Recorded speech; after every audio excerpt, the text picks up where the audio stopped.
Hello, everyone. People are slowly starting to pop in, so I'm just going to wait a couple of minutes. Thank you for being on time.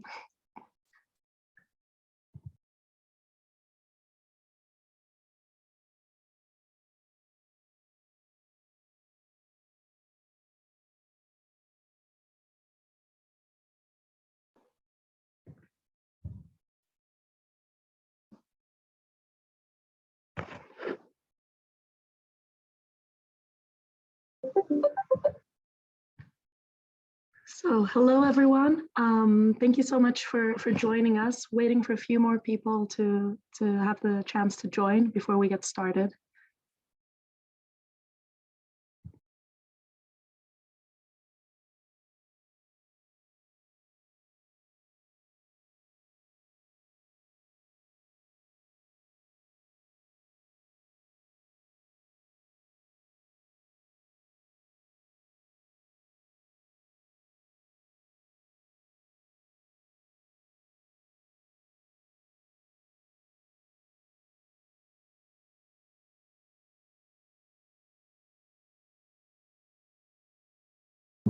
We just have a few more people arriving, so bear with me.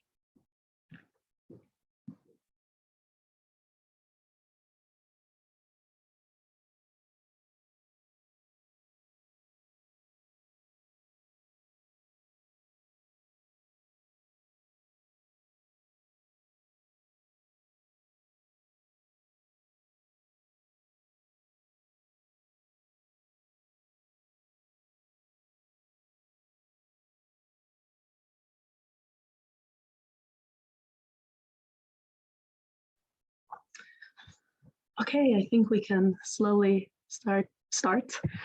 So thank you everyone who's dropping in. Hello, welcome. Thank you so much for joining us today. I apologize in advance. My voice is a bit husky, let's say.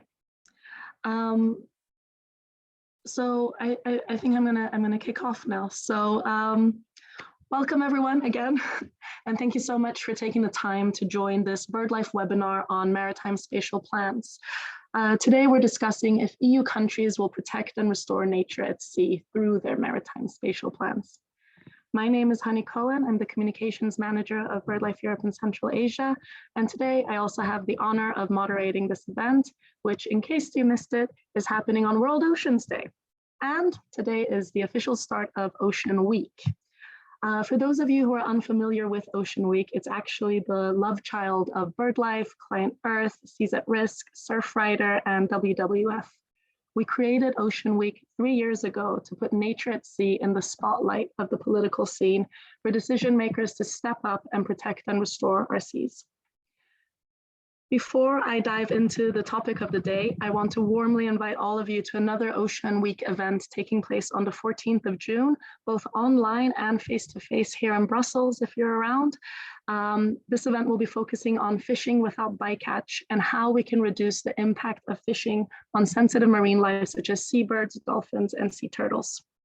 The link to register for that should have just appeared in the chat, so do check that out. Back to marine spatial planning. Many of us think of our ocean as this vast, almost endless space. And yeah, our ocean may be big, but it's busy. Finding space for all the activities that different sectors want to carry out at sea is easier said than done. Through maritime spatial planning, there's a fantastic and unique opportunity to address the pressures on nature at sea today and to manage marine areas in a sustainable way. EU seas are among the busiest in the world, with shipping, fishing, resource extraction, offshore wind developments, and marine protected areas all competing in and for a limited space. Maritime spatial planning is a policy response to regulate these competing activities and is meant to guarantee the protection of nature at sea. But are EU member states' maritime spatial plans actually good enough to protect and restore nature at sea and tackle the climate crisis? In the webinar you're all at now, BirdLife will be presenting the findings from an assessment done on 4 member states and their maritime spatial plans, specifically from Belgium, Germany, Latvia, and Sweden. BirdLife will share practical recommendations for the future developments and implementation of ecosystem-based maritime spatial planning. Joining us today, we have Felix Leinemann, our keynote speaker. Mr. Leinemann is the head of unit for blue economy sectors, aquaculture, and maritime spatial planning in the European Commission's DG for Maritime Affairs and Fisheries. Together with his team, they promote a sustainable blue economy for the benefit of humankind and the oceans.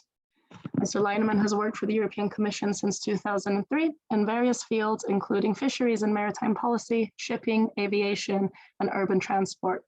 Mr. Leinemann holds a PhD from the University of Freiburg following law studies in Germany and Italy. Our panelists today are Dr. Cormac Walsh, an independent researcher and consultant based in Hamburg. He's a recognized international expert in marine spatial planning and the author of numerous scientific and policy publications in the field. He currently lectures at the Leuphana University in Lüneburg, and he'll be presenting the methodology used and the main findings and recommendations from the BirdLife assessments. Dr. Aline Kool-Stencil is a biologist trained at Oxford University and has more than 15 years experience in conservation science and policy. She has a PhD in animal migration and a recent focus on oceans. She spent 10 years in various positions within the UN Environment Programme, where amongst other things, she was involved in marine spatial planning for ASCOBANS and the Barcelona Convention. Today, she's a policy officer for marine conservation at NABU, BirdLife's partner in Germany, and holds an honorary professorship in international environmental policy at the Eberswalde University for Sustainable Development. Today, Dr. Kool-Stencil will give a detailed overview of the assessment of the German Maritime Spatial Plan. And finally, we have Ariel Brunner, who is the Deputy Director and Head of Policy at BirdLife Europe and Central Asia. He's a seasoned veteran who's been working in the environmental sector for more than 22 years. Today, he'll be reflecting on the opportunities provided by the process of maritime spatial planning and its relevance to other processes. Just a quick note before we kick off, this event is being recorded and there is a Q&A chat available at the bottom of your screen where you can ask your questions throughout the event. We'll have time at the end to ask your questions to our panelists and keynote speakers. So please, if you have a question for a specific person, just put that in the chat and we'll try our best to answer as many questions at the end. Without any further ado, I pass it over to you, Mr. Leinemann.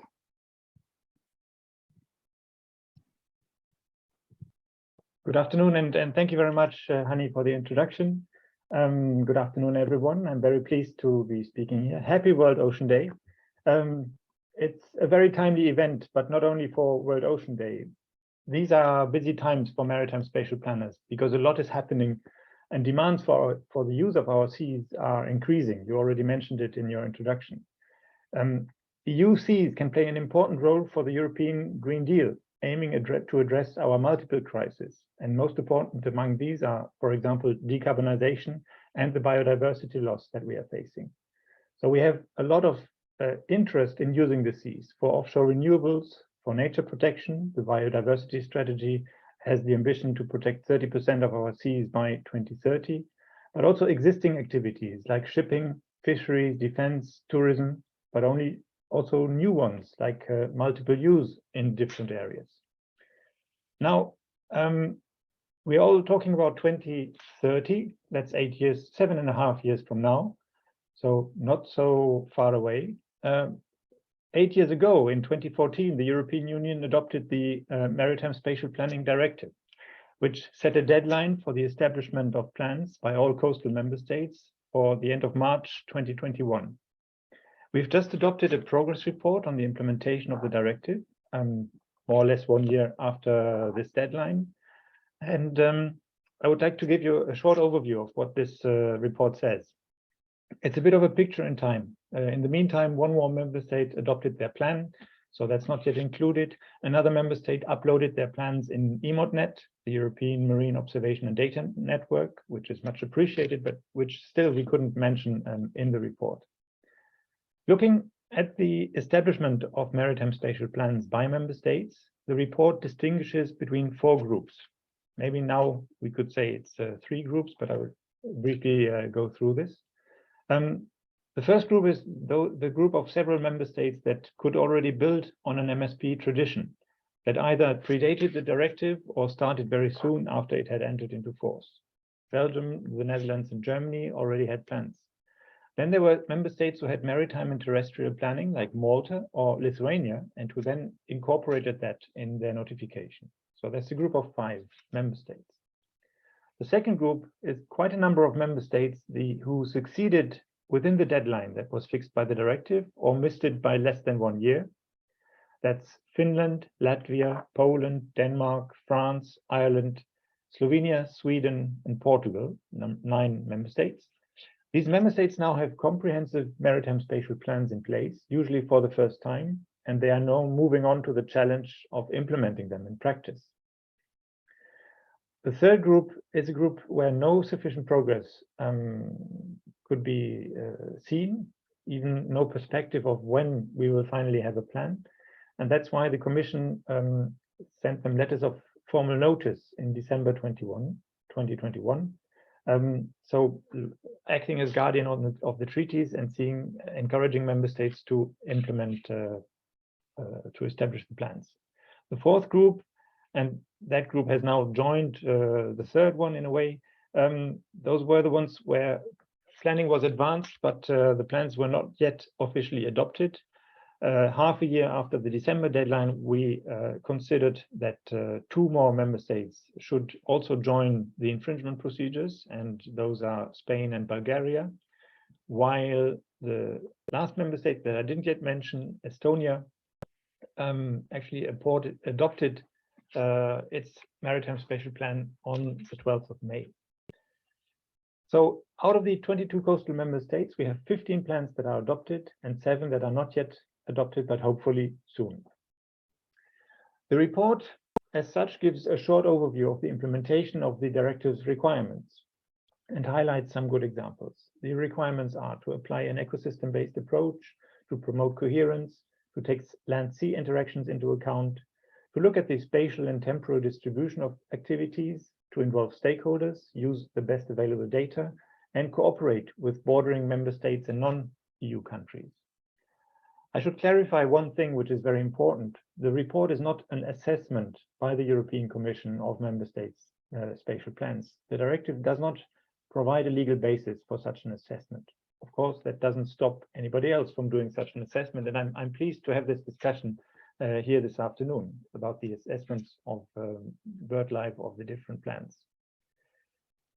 But before we dive into that, let me just quickly say that we also looked at what happened since 2014 and how maritime spatial planning could actually play a role, notably with regard to the European Green Deal.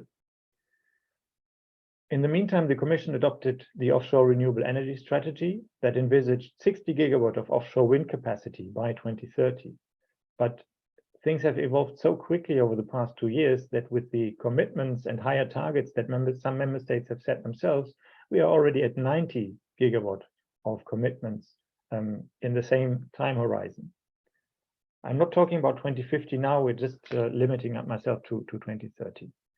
The required space offshore is under a lot of pressure. I mentioned the different activities, and many easy areas have already been taken. So compromises will have to be found with other uses: fisheries, aquaculture, shipping, defense, or tourism.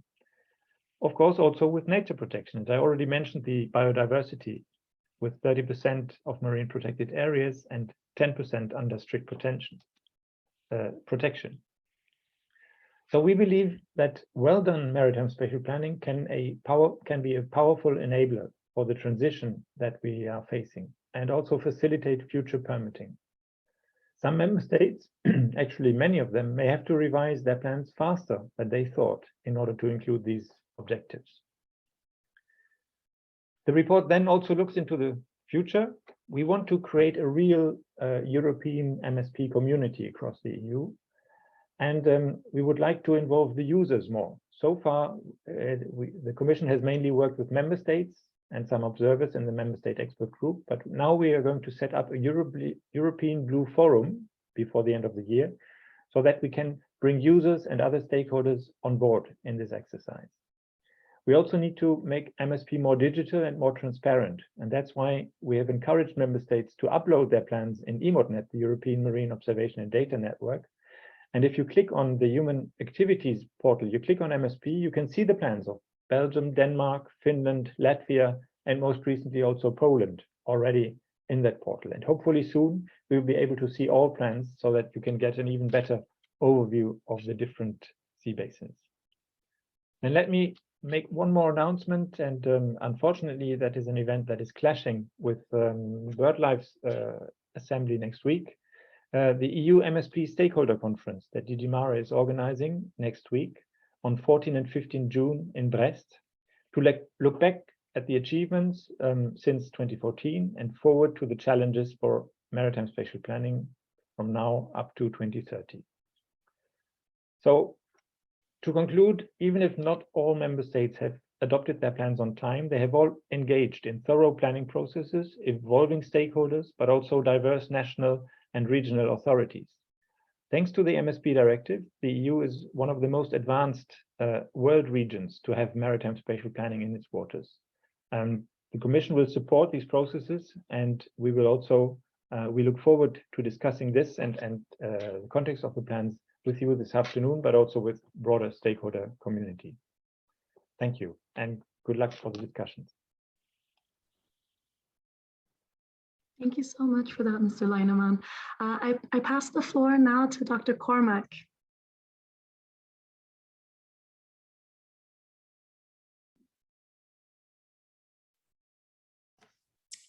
Yes, thank you for the introduction. And so today I will give a very short overview of the BirdLife assessment. So I will share my slides first of all.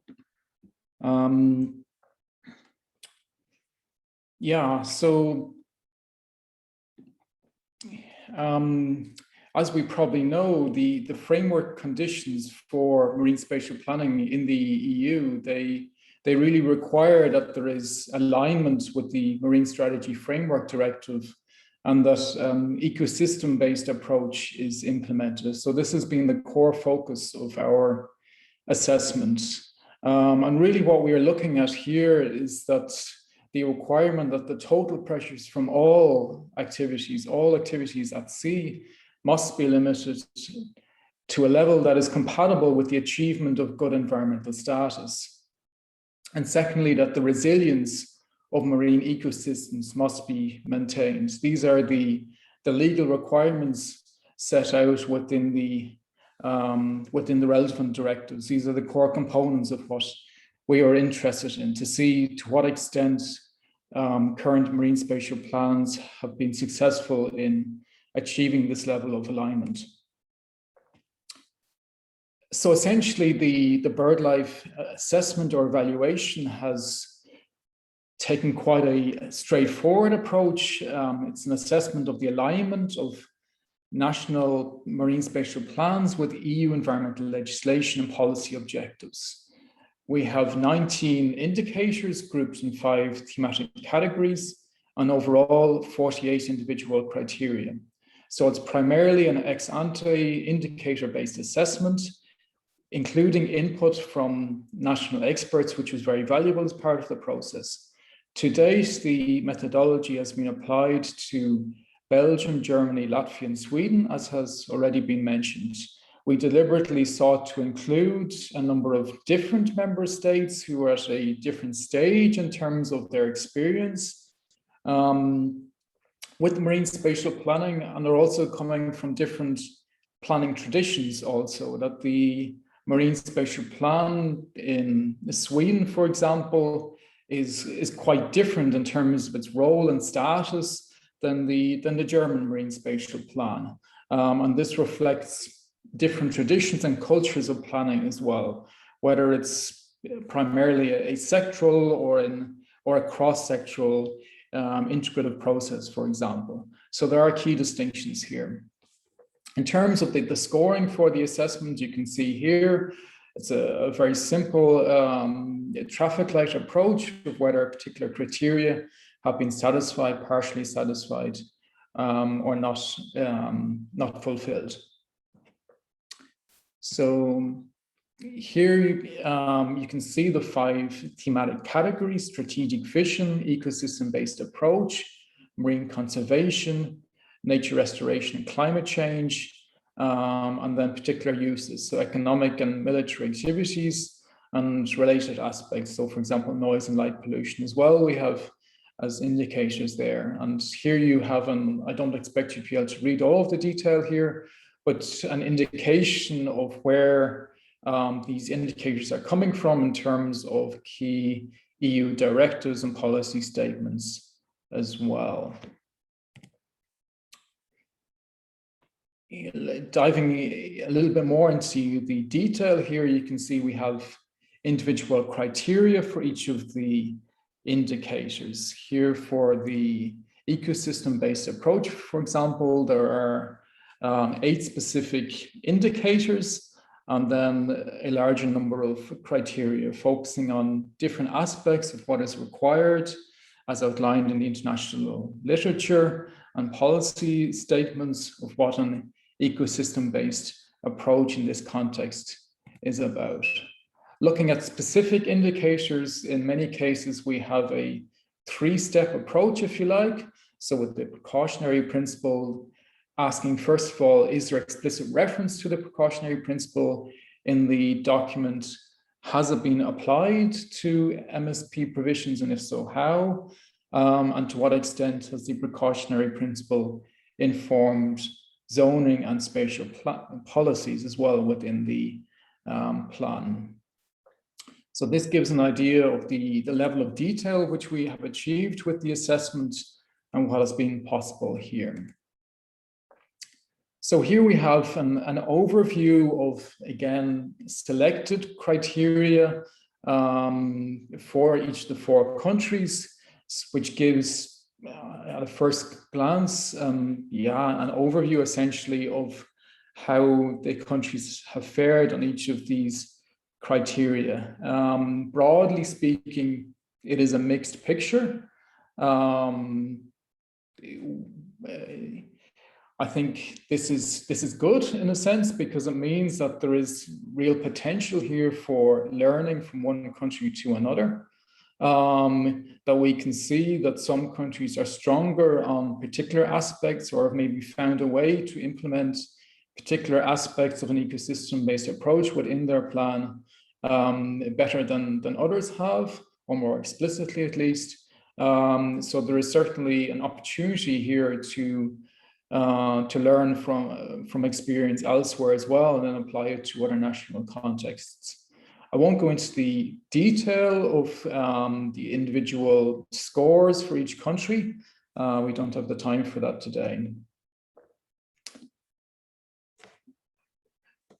For each country also, we have produced an overview, which really indicates the percentage of indicators which have satisfied the criteria, or partially satisfied, or not satisfied the criteria within each of the 5 categories for that country. So this was essentially the first step at a glance, that you can easily compare one country to another. It's very important, though, I think, also to recognize that the devil is very much in the detail.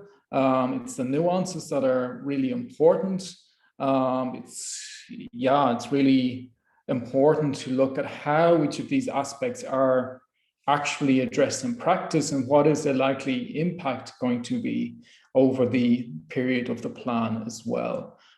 So for that more detailed analysis focused on specific national contexts may also be necessary. As well as the assessments for the individual countries, it's possible to bring out some key messages, which I will look at a selection of here. They are our recommendations and key observations are detailed in the technical report, which I think will be made available today also.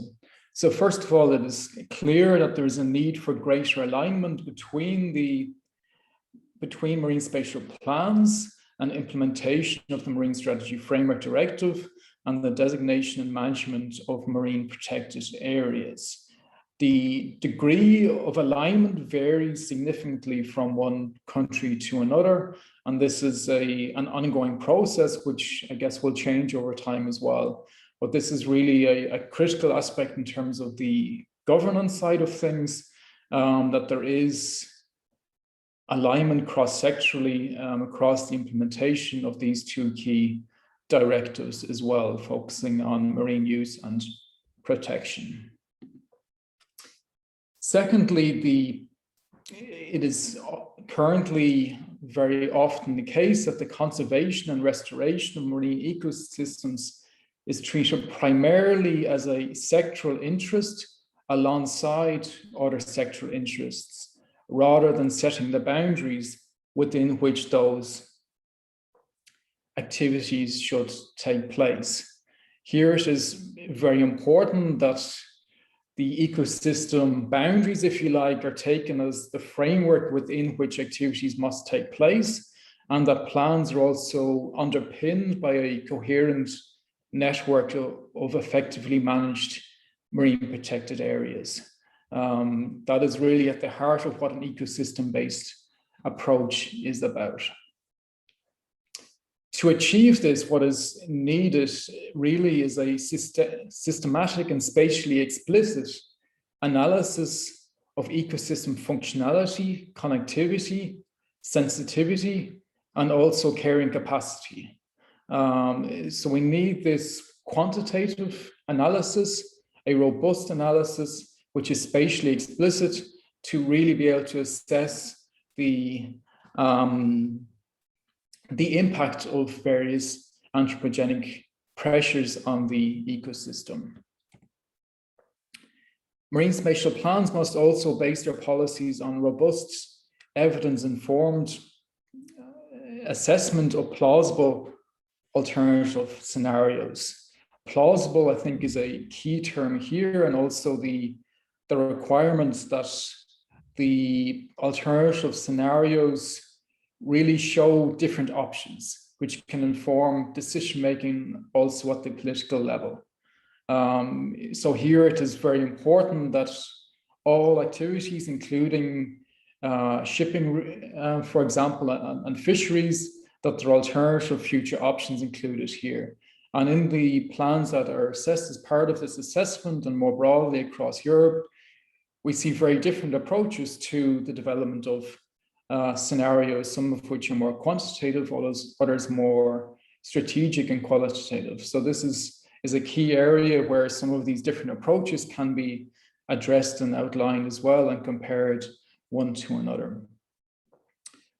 Finally, it is becoming very clear that adaptive modification is a very key issue as well, that plans can adapt to changing circumstances and are accompanied by robust monitoring programs as well, which really assess the extent to which there is alignment with an ecosystem-based approach. So thank you very much for listening. That's that is the overview of the methodology and key messages from our assessment, and I look forward to the discussion and any questions that you may have as well. Thank you so much for that, Dr. Walsh. Very clear, a lot of information.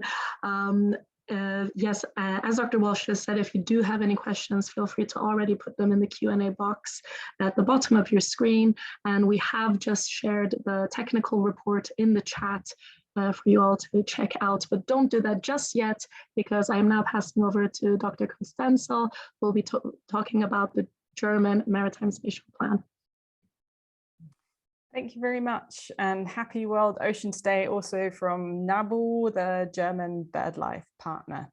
Now, I'll be taking you into further depth on one of the assessments that Cormac just introduced. So let's take a look at how Germany's new Marine Spatial Plan, which came into force in September 2021, performs for the environment.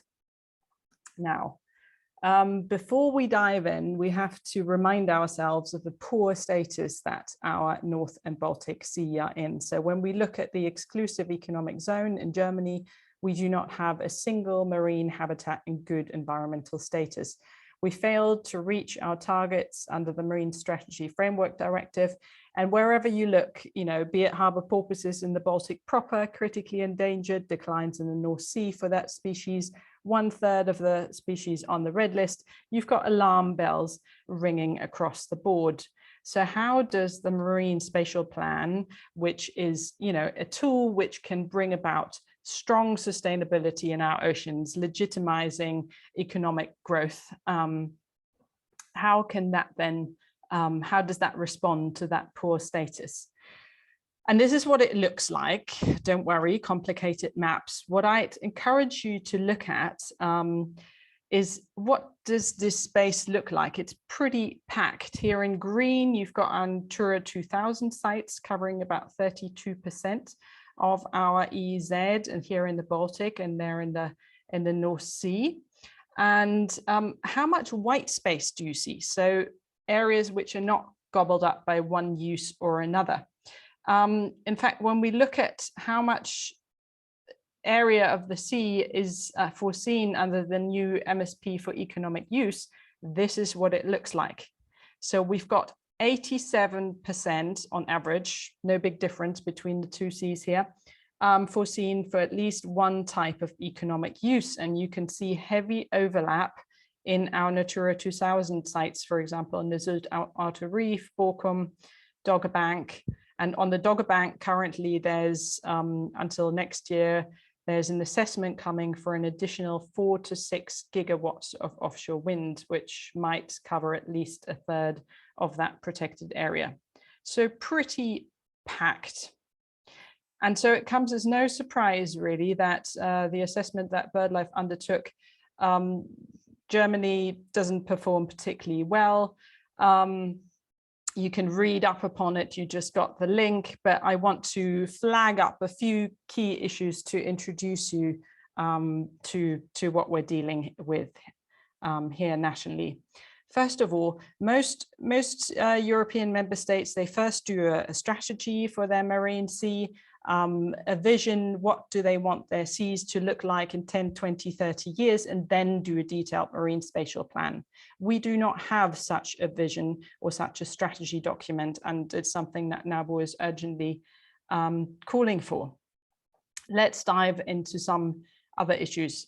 A really fundamental take-home message is that our plan is very much a plan which is planned from the top, coming from the demand side, saying we need, you know, we want, our coalition contract says 70 gigawatts of offshore wind by 2045. Huge, huge, huge targets.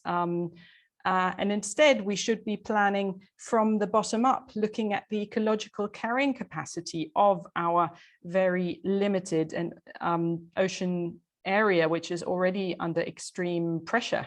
And in our MSP, the combined impact of pressures was never assessed. And we've got this kind of sectoral planning where, you know, shipping, even fisheries and offshore wind and all the different uses, resource extraction, each got their piece, but there wasn't an overarching regulation. And indeed, our parliament was not involved in this process, despite the fact that this is an area larger than Belgium. Okay, so that's, and what we would have liked to have seen is something like here, what Sweden did to thoroughly assess, you know, where is pressure high, where should we potentially be taking pressure out of the system, and so on. All right, let's go into some more detailed critique points here. We've got a really strong expansion of offshore wind foreseen in the MSP, so not the coalition contract, in the MSP. We're now looking at 57.5 gigawatts, still enormous, bearing in mind that currently we've got just under 8 gigawatts installed. And the key point here is that this is pushing very much into our MPAs and is pushing into the marine environment rather than other traditional uses such as shipping going into the compromise, and that there we're talking about multi-use. Here on the right, you've got a map using loons as an example with a 10-kilometer radius, and how that spatial pressure pushes into our MPAs. Offshore wind used to be excluded in MPAs under the old MSP from 2009. It is no longer. And climate change, mitigation and restoration action simply do not feature, and how in the UN decade on restoration that can be feasible is really questionable. And we've got an evaluation coming up in 2026 here nationally, and there we hope that these kind of gaps can be rectified. We've got no ecological connectivity here. We've really only the Natura 2000 sites have got a certain status in the MSP. These kind of movements of migratory species, 10 million birds here in the North Sea, are not really covered by the MSP. And there are major gaps such as bats not being included at all. And there isn't transboundary ecosystem-based planning. So, and what this results in is a lot of unresolved conflict. Let me give you an example. Let's take the common guillemot. We expect that in autumn, this red large distribution area of the species in autumn overlaps very heavily with the offshore wind. You can see what is currently in operation here in terms of offshore wind in the North Sea EEZ, and what is coming. And 30% of the population is likely to be affected by habitat loss as a result. And up here you've got the kind of the very, very heavy targets where even, I'll share, we had an event in Berlin with members of parliament here across all parties, and across all the parties, interestingly, all of them said 70 gigawatts is entirely unrealistic. A Baltic issue here, migratory corridors across Fehmarn, Lolland, Rügen, Schonen. Currently, we've only got some textual requirement to have to switch wind turbines off when there's mass migration, but this only covers the EEZ, not our coastal sea, and also then not the Danish or the Swedish waters. And indeed, Sweden is planning Triton and Arkona large wind parks north here. We really need to plan across the ocean basin. So some recommendations to wrap up. Germany really needs to apply the ecosystem-based approach, like, for example, in the WASAP guidelines, which they helped to develop.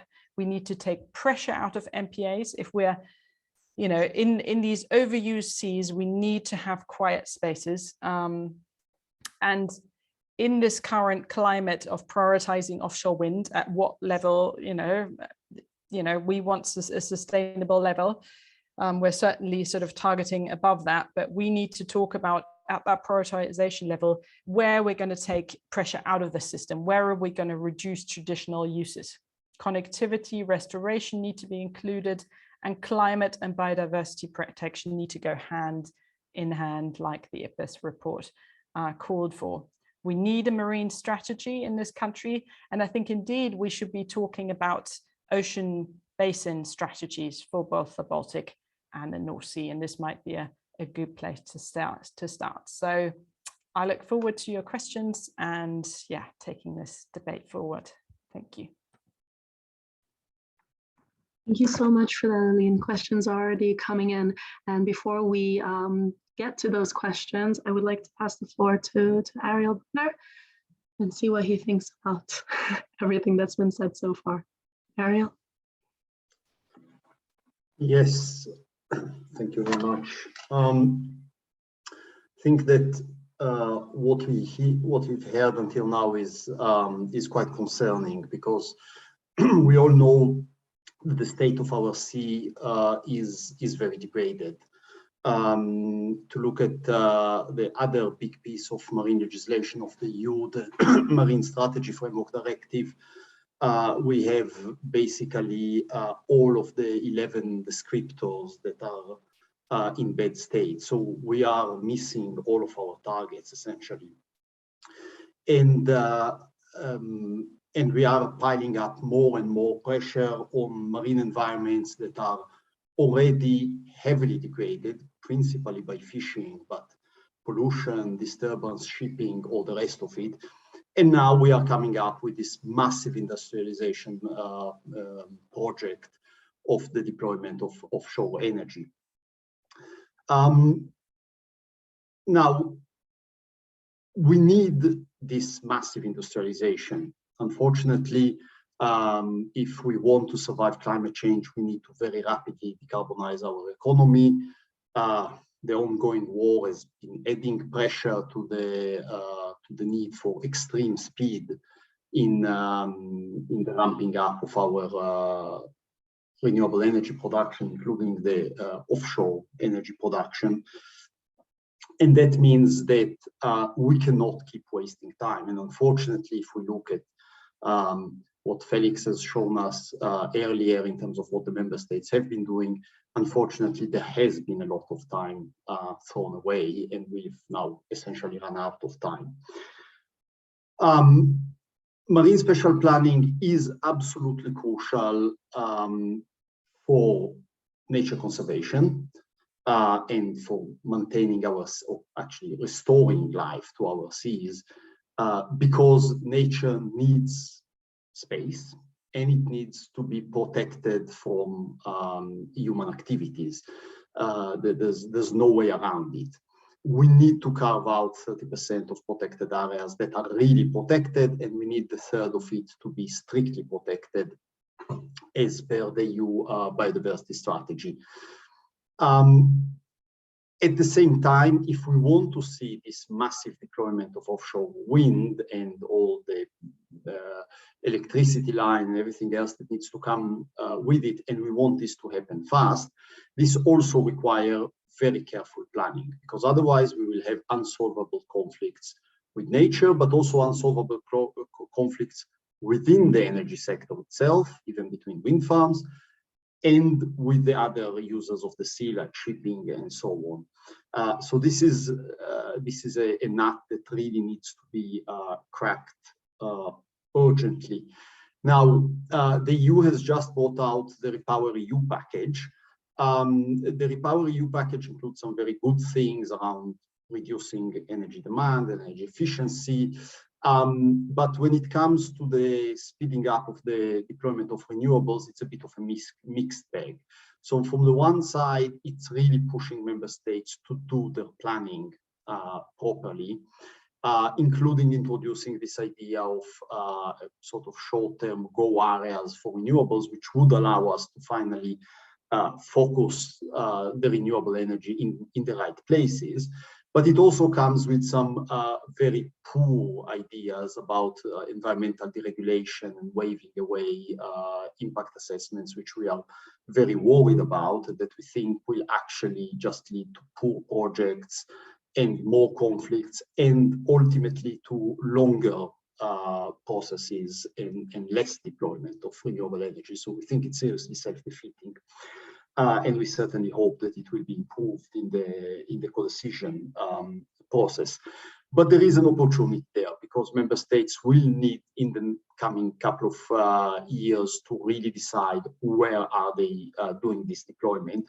And this brings a level of urgency politically that unfortunately was not there until now. The other very important thing that is about to happen, we hope, is the nature restoration law, which the Commission, we hope, will present on the 22nd of this month. This could be a huge game changer in finally forcing the hands of member states into looking not just in a protective logic at kind of where we want to keep nature, but looking ahead in a sort of projectual logic of where do we want to bring nature back, and to what levels we want to bring it back.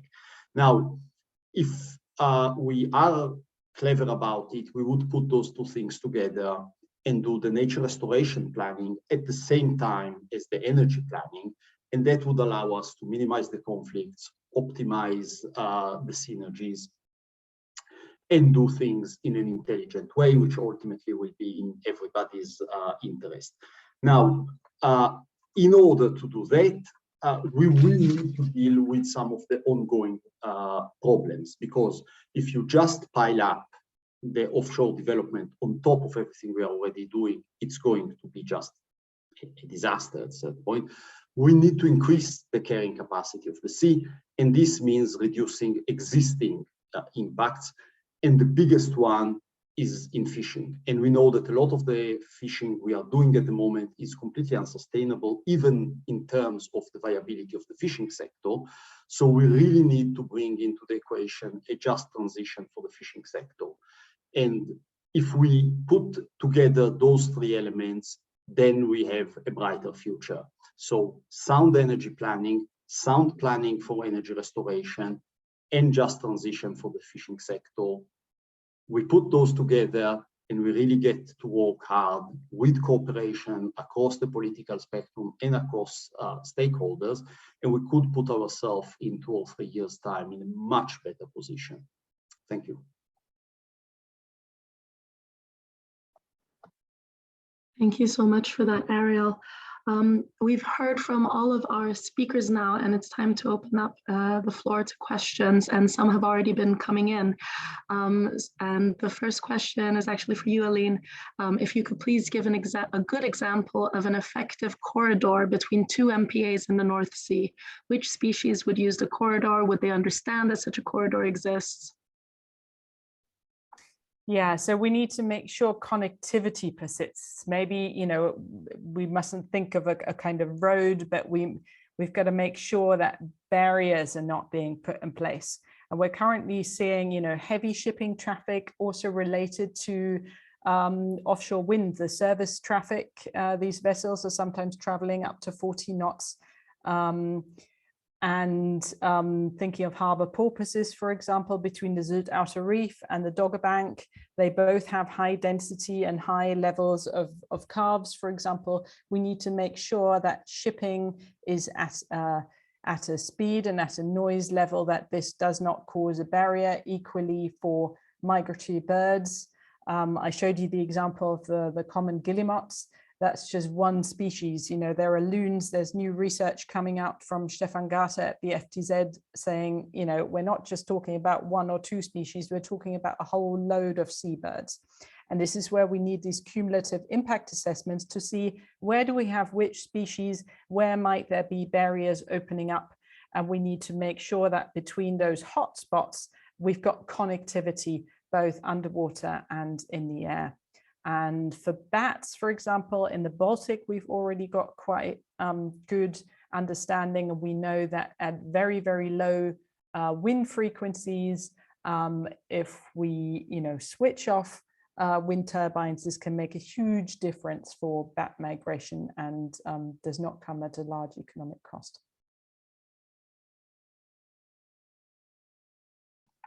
Thank you. Thank you so much for that.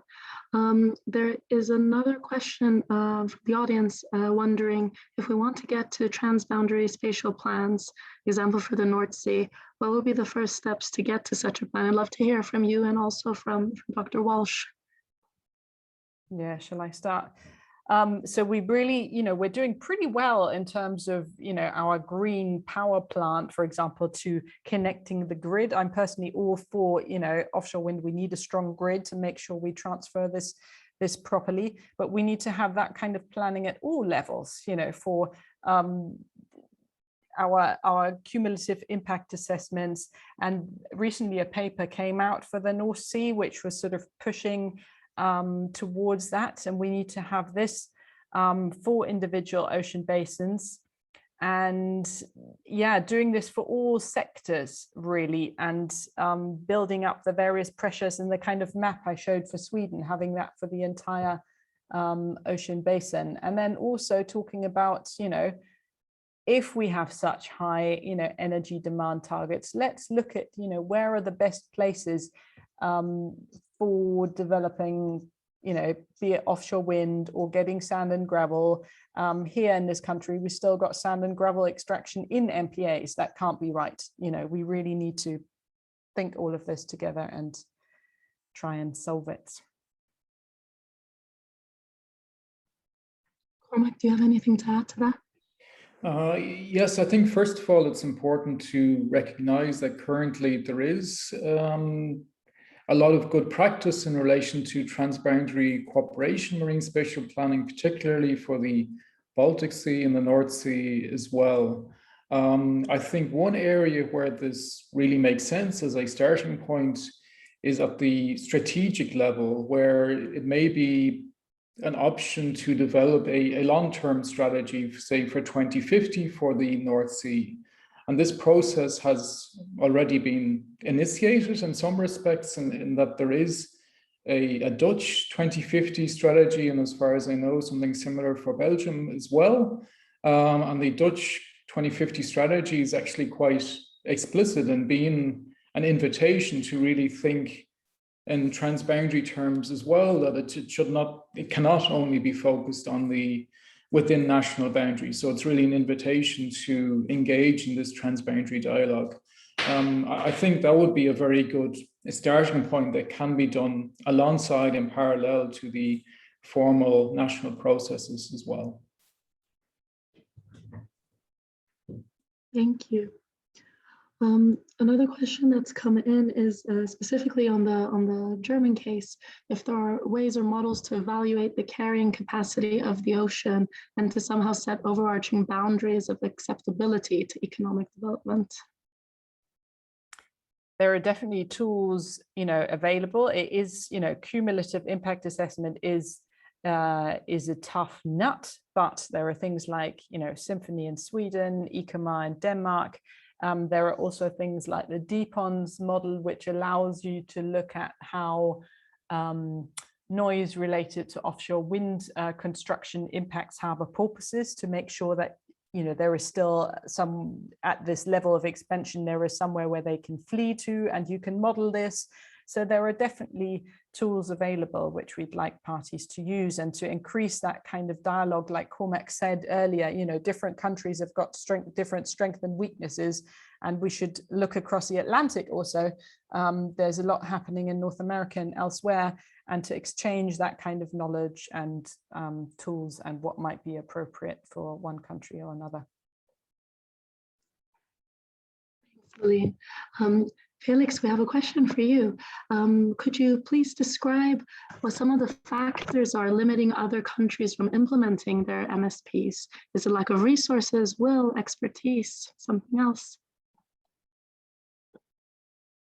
Well, it's a combination of many different factors. I think the first thing is that if you work on the sea, you have many different ministries involved, and for public administrations to cooperate from one ministry to another is quite difficult. We have seen that it takes quite some time to get together, to get different works, and there are countries that have started much earlier, as I already mentioned. I mean, Belgium, Netherlands, Germany are such countries, but also in the Baltic there has been cooperation on maritime spatial planning across ministries since quite a while. Another thing is, of course, the delimitation of marine boundaries, so also the delimitation of EEZs, and so that is a challenge as well, to define what is actually there. So all these processes in those countries which have not yet advanced, they have led to the delays. Whether this is also linked to a lack of staff in relevant ministries, in relevant administrations, I can imagine, but I don't have any specific knowledge on that. We didn't really analyze it in a way. Yeah. Thank you. Thank you so much for answering that. I have one more question, and I'm not sure who's best to answer this one. How will the OECMs be integrated and mapped into the MSP process, as these will also count towards the biodiversity targets?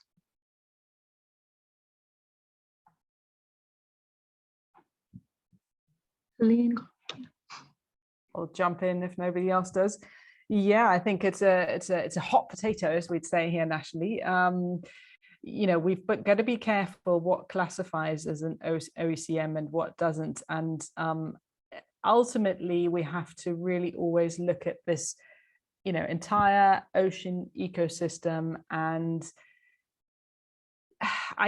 in this German perspective, where we don't have these kind of examples from Scotland, where you've got, sunken vessels from from a war and so on, which then turns into a thriving ecosystem, but where there can't be fisheries and so on. Yeah, I'd be careful for those not to be, yeah, for offshore wind parks, for example, to count as OCMs would not be acceptable, especially where our protected areas here are currently, you know, to a large extent paper parks. We really have to do our homework first. I don't know, I see Ariel nodding, maybe you want to add something. Yeah, absolutely. I think we need to be very careful that OCMs do not become a loophole for not doing marine protected areas. We should remember where the concept of OCMs comes from. It comes from in the international arena, in the CBD. It mainly came in to accommodate things like indigenous peoples' areas. So I think we need to keep in mind that it needs to be something that is an equivalent to marine protected area.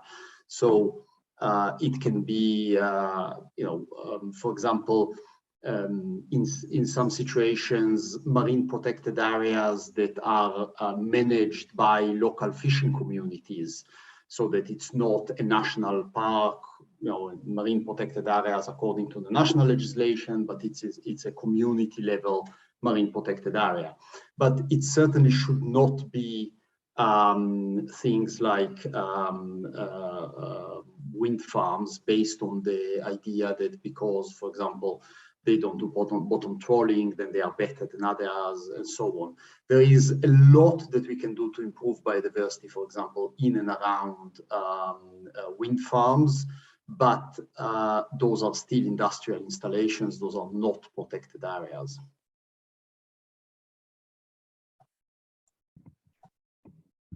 Thank you. Thanks, both of you. We have one final question. It's for all panelists here on the topic of nature restoration. The person asking the question presumes that we can agree that this will logically start in the 1/3 of the MPAs, which we are going to protect strictly. Felix smiling there. Yeah, maybe I realized I couldn't ask a question myself. And maybe I use the answer to ask the question to the fellow panelists as well. What about restoration measures that are taken actively in an offshore wind park? For example, when we talk about multi-use, I mean, so far, and what we've seen in the past decades, let's say you just put a pillar there and you put a turbine on top, and then it turns. But maybe looking into the future, we can think about different designs, different areas, different uses, and envisaging restoration also in this context of the wind park. How that's probably dangerously close to the OECM discussion that we just had, but how would you think about that? Well, I'm happy to take that, and maybe Aline would want to come in. So I think we should try to make wind farms as friendly to biodiversity as possible, but that should be seen as a mitigation measure, not as an alternative to have real areas that are set aside for the ecosystem to fully recover. So when we are asking for 15% of the sea to be restored, we are talking about the 10% that should be no take, no go, and so on. And we are talking about at least another 5% within the protected areas where we should have some very, let's say, heavy-handed active restoration. But this is not to say that there isn't a room for artificial reefs and so on. Conceptually, to be honest, I would think more along the lines of how can we use this kind of innovation around the wind farms in the context of a just transition for the fishing sector. Because at the moment, the fishing sector is using, and frankly misusing, almost the entire sea at a level where we know that they would actually be catching more fish if they fished less. A lot of it is done with highly destructive gear. There are probably a lot of opportunities for creating livelihoods linked to servicing the wind farms and so on, and opportunities for creating different types of fishing, crab potting, things like that, fishing on artificial reefs and so on, and even certain forms of aquaculture, if you want, around it. Linking those three sectors I was saying before would allow you to set aside areas that can recover and act as nurseries for the fish, also for the fishermen, and have the fishermen not just going out of business as they are increasingly with the current system, but finding a new future part of it within the wind farms. So I would see that as the kind of strategic level. Then obviously on a case-by-case level, there are always exceptions. There might be situations where just the constraints are such that some things might need to happen inside protected areas, even if in theory they shouldn't, and vice versa.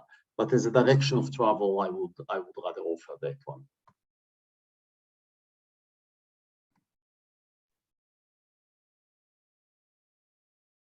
Yeah, do you want me? I'll just add a quick word.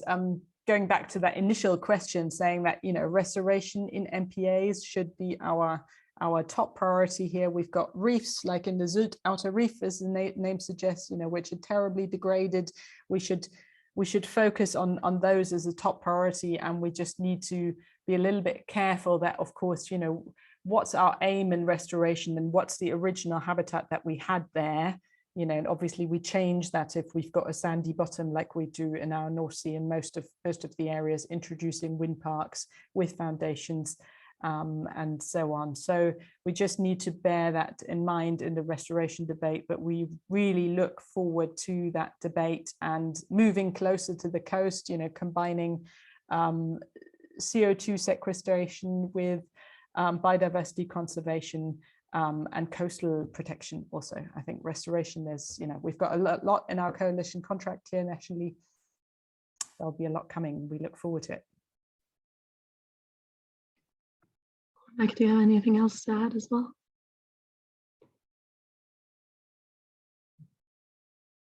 Cormac? Sorry. Sorry, yes, just very, very briefly, I think, I mean, clearly ecosystem restoration is a critical issue, and one concern that we would have across Europe is that ecosystem restoration is done reactively instead of proactively, and I think that's critical. It's a critical distinction that it occurs as a public policy, something that is strategically planned, and not something that is done primarily by private sector developers as compensation or as measures taking place alongside wind farm development projects or similar. Really, it should follow an ecosystem logic in terms of what are the optimal spaces, the optimal areas for ecosystem restoration, where are the opportunities, and that should really guide planning in this area rather than other considerations. Thank you. That's all the time we have for today. So thank you so much to all the participants for sharing your thoughts and expertise. Thank you for everyone who joined us for this hour. The link to the report that we have been discussing is in the chat, as well as the invitation to register for our event next week on Bycatch. So please do check those out. I realized that we didn't have time to answer all of the questions, so an email will be popping up in the chat now. If you do have any other questions for the panelists, please send that through to neima.krotti@birdlife.org, and we'll pass it on to the panelists. And last word, don't forget to check out oceanweek.eu to see all of the festivities taking place this week and next. Thank you so much and have a wonderful afternoon.